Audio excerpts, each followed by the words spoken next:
मैं जानती हूँ पापा कि आपको किस बात का डर है। यकीन मानिए, दुआओं में बहुत ताकत होती है। देखना माँ ठीक हो जाएगी। ओ मेरी पॉजिटिव थिंकर, तू भी ना कभी हार नहीं मानती है ना। बार बार कहने से कहाँ हुआ सच हो जाता। काव्या से जब कोई पूछता तो उसका जवाब होता हाँ होता है। आज भी जब बाबूजी माँ को देखकर चिंतित थे, तब काव्या उनका मन ठीक करने के लिए बोली, बाबूजी आपको लगता है ना कि माँ की तबीयत अब ठीक हो जाएगी? मुझे भी ऐसा ही लगता है, काव्या ने बाबूजी का हाथ पकड़ते हुए कहा, और उन हाथों की कंपन से वह समझ रही थी कि बाबूजी को किस बात का डर है। वह अक्सर बोलती, पापा मन का डर मन में ही रहने दो, उन्हें शब्दों में मत लाओ, नहीं तो हम कमज़ोर हो जाते हैं। दरअसल इलाज तो अम्मा का सही चल रहा था, लेकिन इलाज शुरू करने में इतनी देर हो गई थी कि अब कुछ भी नहीं कहा जा सकता था। अम्मा दिन प्रतिदिन कमज़ोर होती जा रही थी और काव्या का मन डरता जा रहा था, और जैसे जैसे दिन बीत रहे थे उसकी उम्मीद भी खत्म होती जा रही थी। काव्या का मन यह सवाल कर रहा था कि अगर अम्मा ठीक नहीं हुई तो क्या होगा।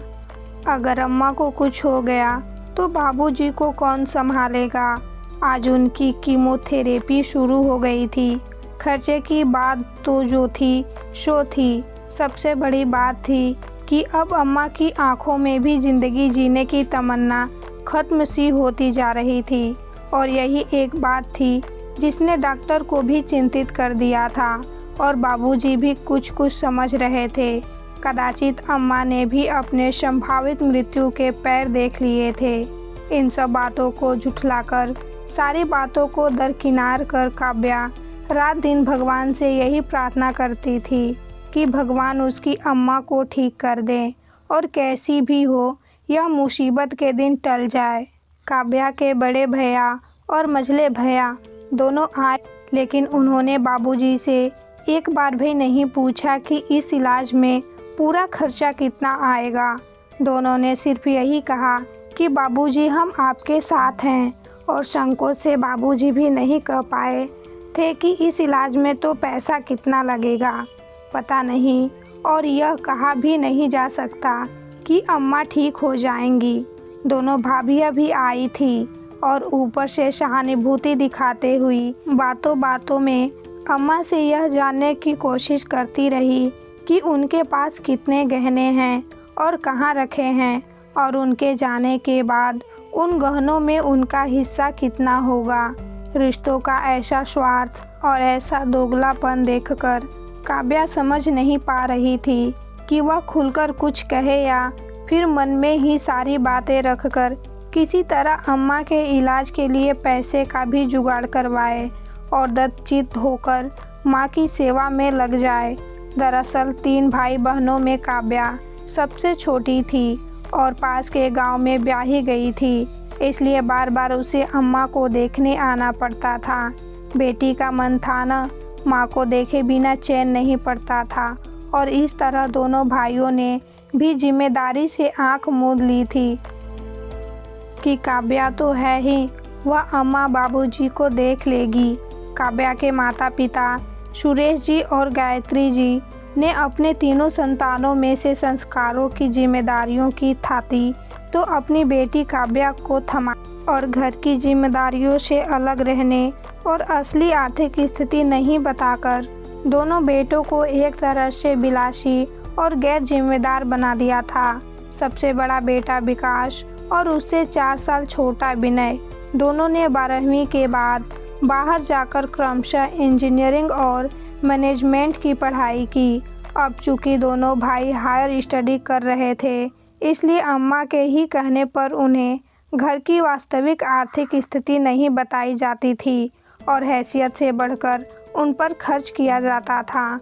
इसलिए वह दोनों पढ़ाई के साथ साथ कुछ कुछ अय्याशी भी करते थे, क्योंकि उन्हें वास्तविक स्थिति पता ही नहीं थी कि बाबूजी ने कितनी जगह कर्ज लेकर उन्हें पढ़ाया था। सिर्फ कर्ज की बात होती तो और था, दोनों पति पत्नी अपना पेट काटकर दोनों बेटों को पढ़ा रहे थे। इस क्रम में ना तो दोनों फल खाते, ना दूध पीते और ना ही पौष्टिक आहार ले पाते थे। इधर काव्या सबसे छोटी थी।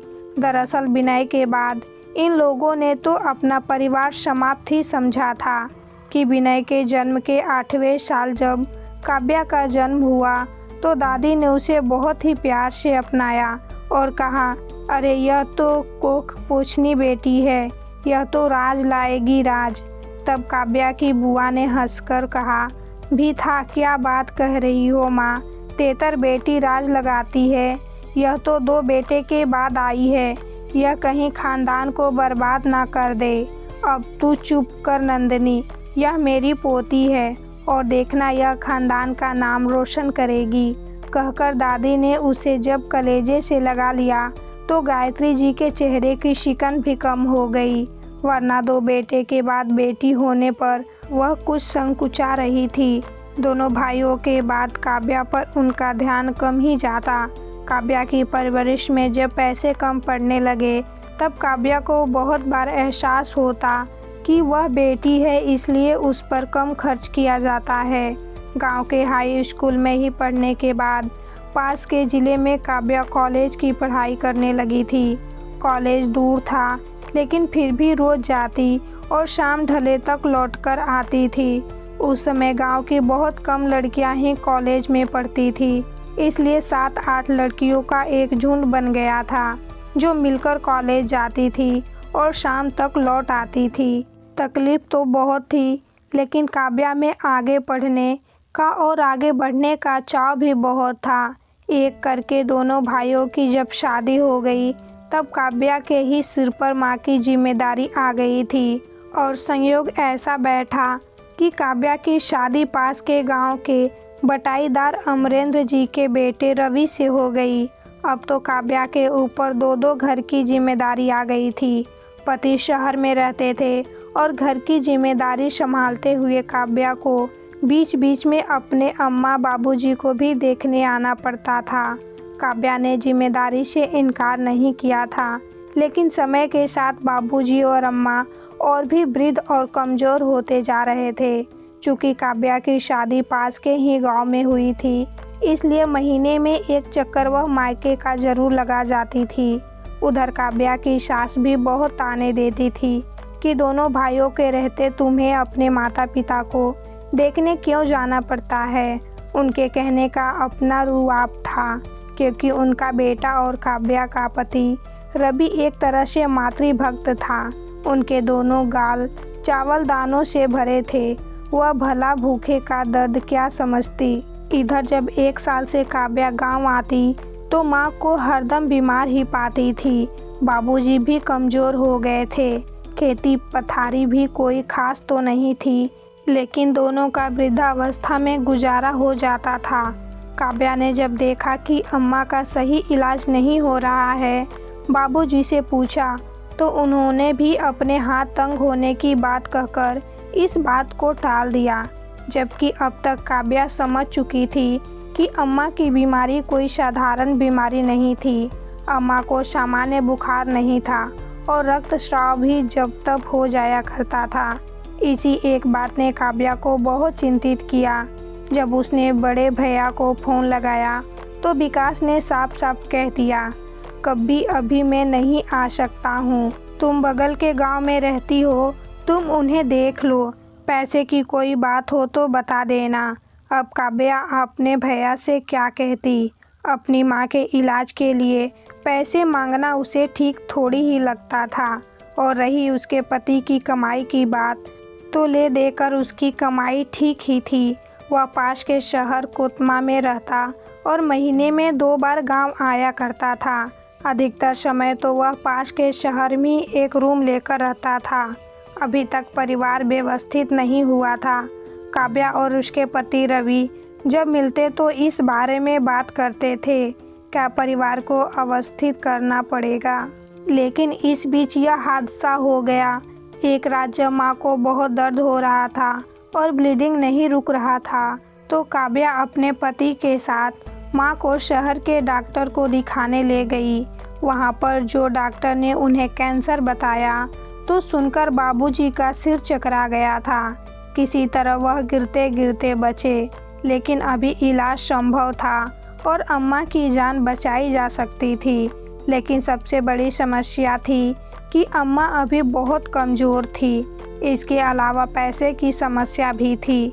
अब इलाज के लिए उन्हें शहर में ही रहना पड़ता। तब एक कमरा किराए पर लेकर रहना और डॉक्टर से इलाज कराना, सब मिलाकर खर्चा भी था। और सास ससुर के ताने सुन सुनकर काव्या का हृदय अलग छलनी हुआ जा रहा था।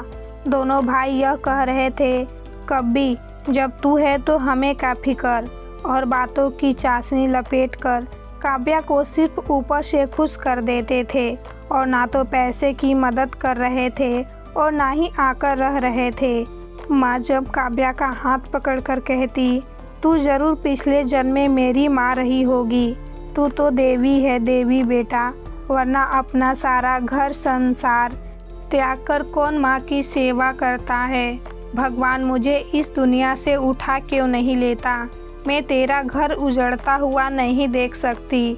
तब काव्या माँ के मुंह पर हाथ रखते हुए कहती, अम्मा ऐसा मत कहो, तुम बिल्कुल ठीक हो जाओगी और पहले से भी बेहतर ज़िंदगी जियोगी। यही एक पंक्ति थी जो अम्मा में दोबारा नवजीवन का संचार करती थी और काव्या इस पंक्ति का इस्तेमाल दिन में कई कई बार करती थी। इलाज और सेवा तो चल ही रही थी, फिर पैसे की कमी तो हो ही रही थी और कई बार कहने पर दोनों भाइयों ने कुछ हजार पैसे के मदद तो किए थे, लेकिन उससे वैसे ऊँट के मुंह में जीरा का फोरन साबित हो रहे थे। तो अम्मा के कहने पर ही काव्या ने उनके कुछ गहने गिरवी रख दिए थे। अपने ससुराल से कुछ भी उम्मीद करना तो बेकार था। ससुर जी जजमानी करके अच्छा पैसा कमा लेते थे और कई बटाईदार के खेत भी उनके पास थे। घर में अन्न धन की कमी तो नहीं थी, लेकिन काव्या के ससुराल वाले लोग कृपण बहुत थे और काव्या किस मुंह से अपने माता पिता के लिए इलाज के लिए पैसे मांगती। सास ससुर और पति के पास एक तर्क रहता था कि तुम्हारे दो भाई हैं और शादी के समय ताल ठोककर तुम्हारे पिता कहकर गए थे, हमारे दो बेटे हैं जो बुढ़ापे में देखभाल कर लेंगे, तो अब किस मुंह से पैसे मांग रही हो। इधर अनहद खर्च हो रहा था, अम्मा का इलाज जो चल रहा था, रात दिन का जागना चल रहा था, लेकिन काव्या का हौसला कम नहीं हो रहा था। वह एक ही उम्मीद लिए सोती और एक ही उम्मीद लिए जागती और सबको बार बार कहती कि देखना अम्मा को कुछ नहीं होगा, वह बिल्कुल ठीक हो जाएगी। और उसकी इस बात पर कई बार उसकी भाभियाँ भी उसे छेड़ देती कि बार बार कहने से कहा हुआ वह सच थोड़ी ना हो जाता है। ऊपर से अम्मा इतनी कमज़ोर है कि उनका बचना मुश्किल है। और काव्या का पागलपन देखो, यह बिल्कुल गोबर में घी मिला रही है। भला कैंसर के बाद अम्मा का शरीर कभी पहले की तरह चल पाएगा? पर काव्या पर एक जुनून सवार था, उसे कैसे भी अम्मा को ठीक करना था। अम्मा की आंखों में एक सपना दिया उसने कि वह अपने नाती पोतों को खिलाएगी और सबकी फेवरेट नानी और दादी बनेगी। धीरे धीरे अम्मा की तबीयत में सुधार होने लगा था। उम्मीद की एक पंक्ति ने उनके जीवन में रक्त का नया संचार किया था और आशा की किरण जगाई थी कि अम्मा तुम पहले से भी ज़्यादा स्वस्थ हो जाओगी। और सच में कुछ महीनों में अच्छे खान पान से और अच्छे इलाज से अम्मा की बीमारी तो ठीक हुई ही, वह पहले से भी स्वस्थ होने लगी। इस बीच सुरेश जी ने कुछ खेत बेच दिए, मकान गिरवी रख दिया, लेकिन अंततः अम्मा स्वस्थ होकर घर आ गई और काव्या की कही हुई बात सच हुई। अम्मा तुम बिल्कुल ठीक हो जाओगी। अब दोनों भाभियों का भी मुंह बिल्कुल बंद हो चुका था, जो काव्या को यह कहकर उसका मनोबल कम करती थी कि बार बार कहने से कहा वह सच थोड़ी ना हो जाता है। अगर किसी में लगन हो, मेहनत हो और कोई किसी से सच्चा प्यार करता हो तो कुछ भी असंभव नहीं है। सावित्री सत्यावन तो पति पत्नी की कहानी थी। यहाँ एक बेटी ने अपनी माँ को अपने अथक प्रयास से और लगातार सेवा से मौत के मुंह से वापस ले आई थी।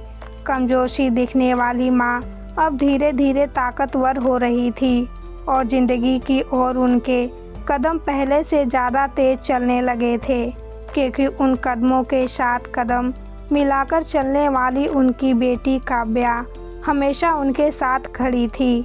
वह काव्या को सदा एक ही आशीर्वाद देती थी कि सदा खुश रहो बेटा, भगवान ऐसी बेटी सबको दे। काव्या की सकारात्मक प्रवृत्ति और लगातार सेवा से आज माँ खड़ी हो गई थी, और जब एक माँ अपनी बेटी के साथ कदम मिलाकर चलती है तो दोनों अपने आप में पूरे हो जाते हैं।